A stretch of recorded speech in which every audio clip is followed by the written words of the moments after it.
Olá, seja bem-vindo ao canal Degustar. Eu sou Oscar Medeiros Filho e nos últimos vídeos estamos tratando a respeito do tema fronteiras. Nós discutimos nas últimas edições a respeito da relação muito mais no nível interpessoal e descobrimos que a ideia de delimitar fronteiras, delimitar espaço, tem muito a ver com a ideia de território. Hoje nós gostaríamos de fazer uma transição dessa relação mais interpessoal para as relações internacionais.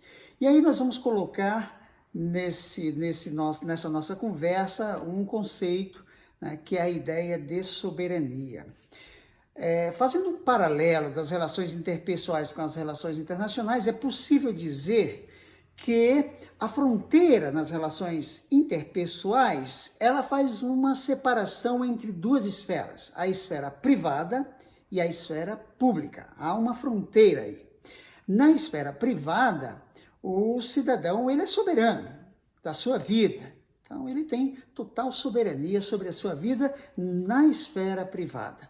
Porém, na esfera pública, ele é sujeito a uma comunidade política, ele é sujeito a uma lei, a uma ordem, né?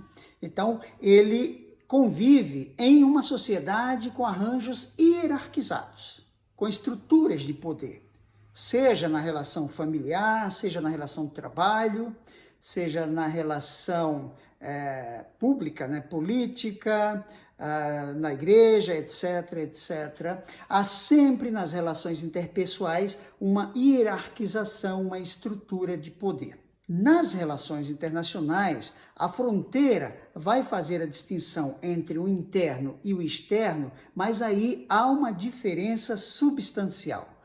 Há uma soberania, há uma dimensão interna da soberania do Estado, né?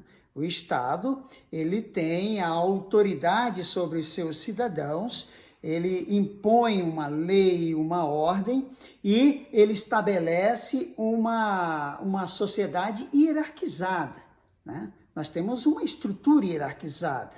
O Estado, ele é soberano sobre o seu território, ele não aceita nenhum outro poder paralelo. Isso não é aceitável. O Estado é soberano sobre o seu território. A fronteira para fora faz uma diferença substancial em relação à dimensão interpessoal. Qual seja, o Estado ele continua soberano mesmo nas suas relações externas. Não há um poder soberano sobre a soberania dos Estados. Portanto, nas relações internacionais, cria-se um ambiente em que todos os atores, e se a gente contar hoje, são mais ou menos 200 Estados nacionais independentes e soberanos, em que todos os atores são soberanos. Surge, portanto, aí um ambiente novo, que vai fazer toda a diferença nas relações internacionais. Se nas relações interpessoais o ambiente é hierarquizado, há uma hierarquia, nas relações internacionais o ambiente é anárquico. Há uma anarquia, não no sentido de bagunça, não é nesse sentido, é no sentido de que não há uma estrutura de poder. Todos são soberanos, onde todos são soberanos não há um poder superior, portanto há um ambiente de anarquia.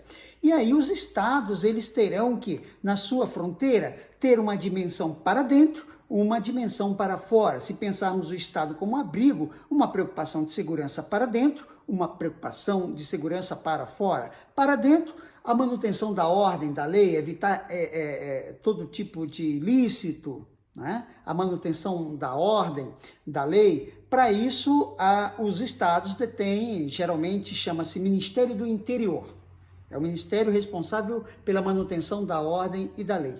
Para fora, né? Antigamente chamava-se Ministério da Guerra, mas depois da Segunda Guerra Mundial, quase todos os países adotaram o Ministério da Defesa, né? São as Forças Armadas, geralmente, que fazem esse papel da defesa propriamente dita, né? A parte mais militar da defesa. Há uma imagem que eu gostaria de mostrar aqui, que na ciência política nós utilizamos, né, como metáfora para falar dessas duas dimensões da fronteira, do Estado. o seu olhar para dentro e para fora, que é a imagem do deus Janus, é um deus romano.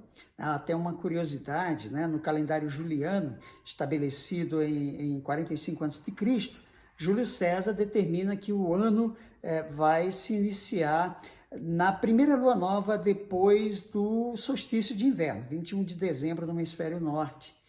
E aí foi escolhido para o primeiro mês, o mês de janeiro, exatamente uma homenagem ao deus Janus. Por quê?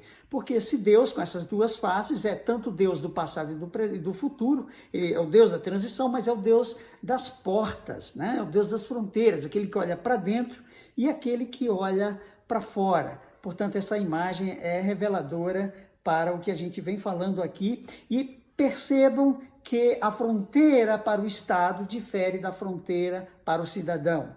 No próximo vídeo, nós vamos falar do Estado na sua concepção original, né? Da cidade-estado, e vamos entender como essa imagem do deus Janus é pensada e as dificuldades advindas desse desafio, né? De manter a ordem interna e de manter a defesa e a segurança externa. Até a próxima.